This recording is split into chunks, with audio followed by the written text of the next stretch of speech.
ভাই মহতরম দোস্ত বুজুর্গ, আমার আল্লাহ রাব্বুল আলামিন বলেন, ইয়া আইয়ুহান নাবিয়্যু কুল লি আজওয়াজিকা ওয়া বানাতিকা ওয়া নিসাইল মুমিনিন। হে নবী, আপনি আপনার বিবিদেরকে বলে দেন, আপনার মেয়েদেরকে বলে দেন, পৃথিবীর সমস্ত মহিলাদেরকে বলে দেন, ইউদুনিনা আলাইহিন্না মিন জালাবিহিন্না। তারা যখন পৃথিবীর জমিনের মধ্যে চলাফেরা করবে, রাস্তাঘাটে যখন তারা চলাফেরা করবে, ওই সমস্ত মহিলারা যেন, আপনার মেয়েরা যেন, আপনার বিবিরা যেন যখন রাস্তায় চলাফেরা করবে, তারা যেন নিজেকে পর্দা করে চলাফেরা করে, তাদের কাঁধের উপরে যেন তাদের একটা ওড়না দিয়ে ঢেকে নেয়। আল্লাহর নবীকে আল্লাহ আদেশ দিয়েছেন,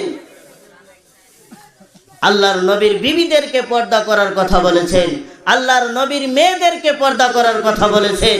আমরা কি আল্লাহর নবীর বিবি, আল্লাহর নবীর বেটি, আল্লাহর নবীর মেয়ের থেকেও কি আমরা উচ্চ আলা দরজার মানুষ? যিনাদের পৃথিবীর জমিনের মধ্যে কোনো গুনাহ নাই, ইনাদেরকে আল্লাহ পর্দা করার হুকুম করে দিয়েছেন। তারপরে বলেছেন, ওয়া নিসাইল মুমিনিনা, পৃথিবীর সমস্ত মুসলমান মানুষদেরকে আপনি বলে দেন, তারা যেন যখন রাস্তায় বাহির হবে, নিজের কাঁধের উপরে একটা ওড়না দিয়ে পর্দা করে যেন বাহিরে চলাফেরা করে। আল্লাহ পাকের হুকুম। ভাই মহতরম দোস্ত বুজুর্গ, এর দ্বারাই বোঝা গেল বেপর্দা চলাফেরা করা যাবে না। আমরা যারা মা বোনেরা রাস্তার মধ্যে চলাফেরা করি, মাথার চুল বাহির করে চলাফেরা করি, এটা কত বড় গুনাহ জানেন? আপনি গুনাহ করতেছেন, আপনার চুলের দিকে অন্য ভিন পুরুষ যদি তাকায়, সেও আপনার মতো গুনাহ করতেছে। সেই ব্যক্তি গুনাহ করতেছে, তার গুনার ভাগটাও আপনি মার উপরে পড়ে যাবে, কারণ এই গুনার প্রথম মূল হলেন আপনি। ভাই মহতরম দোস্ত বুজুর্গ, মা বোনেরা, নিজেকে পর্দা করুন। পর্দা করতে হবে, কারণ আল্লাহ রাব্বুল আলামিন যেরকম নামাজটাকে হুকুম করেছেন, ফরজ করেছেন, ওইভাবে রোজাটাকেও ফরজ করেছেন, ওইভাবে মহিলাদেরকে পর্দা করাও ফরজ করে দিয়েছেন। ভাই মহতরম দোস্ত বুজুর্গ, কেমন করে পর্দা করতে হবে? হযরত উম্মে মাকতুম রাদিয়াল্লাহু তাআলা আনহু, অন্ধ সাহাবী, চোখে দেখে না, আল্লাহর নবীর বিবিদেরকে নিয়ে এক জায়গায় আলোচনা করতেছেন। হঠাৎ করে হযরত উম্মে মাকতুম রাদিয়াল্লাহু তাআলা আনহু বাড়িতে আসলেন। আল্লাহর নবী বললেন, ইহতাজাবা, ও বিবিরা, তোমরা পর্দা করো, ঘরে চলে যাও। এইবার বিবিরা বলল, ইয়া রাসূলুল্লাহ, ইয়া হাবিবাল্লাহ, ইবনে মাকতুম তো অন্ধ সাহাবী, সে তো আমাদেরকে চোখে দেখবে না, এদেরকে নিয়ে আমাদের আর কেন পর্দা করতে হবে? আল্লাহর নবী বললেন, ও বিবি,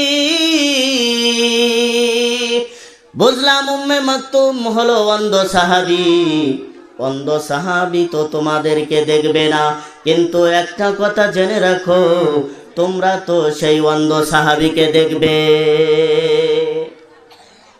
ইবনে মাকতুম দেখবে না ঠিক, কিন্তু তোমরা তো দেখতেছো, যাও পর্দা করো।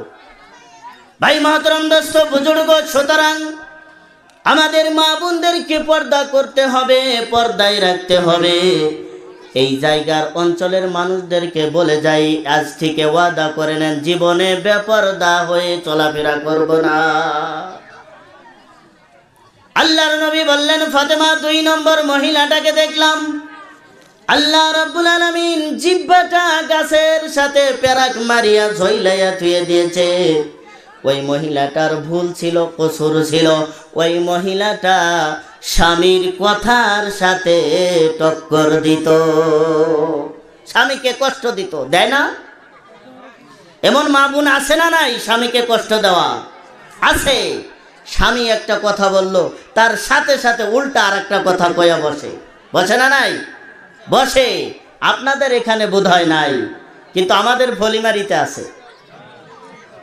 ভাই মহতরম দোস্ত বুজুর্গ, স্বামীকে ইজ্জত দিতে লাগবে, সম্মান করতে লাগবে। স্বামীর কথার সাথে সাথে কথা বলা যাবে না। স্বামী যদি হাজারো গরিব হয়, আপনার থেকে যদি সুন্দর কম হয়, আপনার থেকে যদি ধনী না হয়, গরিবও যদি হয়, তারপরেও আপনার স্বামীর ইত্তেবা করতে হবে, স্বামীকে দাম দিতে হবে, কষ্ট দেওয়া যাবে না। স্বামীকে কষ্ট দিলে মহান আল্লাহ এমন আযাব দিবেন, যেই আযাবটা হলো জিহ্বাটা গাছের সাথে পেরাক মারিয়া ঝইলাইয়া থুয়ে দিন। আল্লাহর নবী বললেন, ফাতেমা শোনো, আরেকটা মহিলাকে দেখলাম।